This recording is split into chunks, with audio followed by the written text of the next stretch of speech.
বাংলাদেশ জাতীয়তাবাদী দল শিবপুর উপজেলা শাখা শ্রমিক দলের নতুন কমিটি ঘোষণা করা হয়েছে।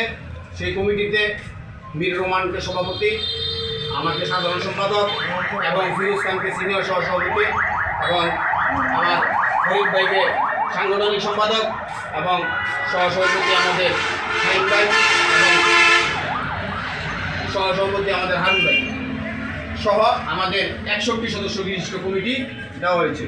এই কমিটির মধ্যে একজন লোক শুধুমাত্র সেই কমিটিতে থাকতে ইচ্ছুক না, বা তার কি সমস্যা আছে তার ব্যক্তিগত ব্যাপার, বাকি সবাই আমাদের এই কমিটির ভিতরে আছে। এইটাকে কেন্দ্র করে, এই নতুন কমিটিটাকে কেন্দ্র করে আমার সম্মান এবং ইজ্জতকে হানি করার জন্য আজকে এই যে অপপ্রচার চালাচ্ছে, আমি আমার ভাইদেরকে বলবো আপনারা এই অপপ্রচার করবেন না। আমরা সবাই বাংলাদেশ জাতীয়তাবাদী দলের সৈনিক। আসুন আমরা মিলেমিশে আগামী দিনে বাংলাদেশ জাতীয়তাবাদী দলের যে দীর্ঘ পথ আছে সেই পথকে আমরা পাড়ি দেব। সেই পথে আমরা হাতে হাত মিলিয়ে দিকে বুক রেখে আমরা সামনের দিকে এগিয়ে যাব এবং আমাদের কথা হবে এরকম যে কি আমরা কথা হবে মিছিলে মিছিলে, দেখা হবে বন্ধু মিছিলে। আবার আমরা আগামী দিনে এই বাংলাদেশ জাতীয়তাবাদী দল সরকার গঠন করবে এবং বাংলাদেশকে উন্নয়নের চরম শিখরে নিয়ে যাবে।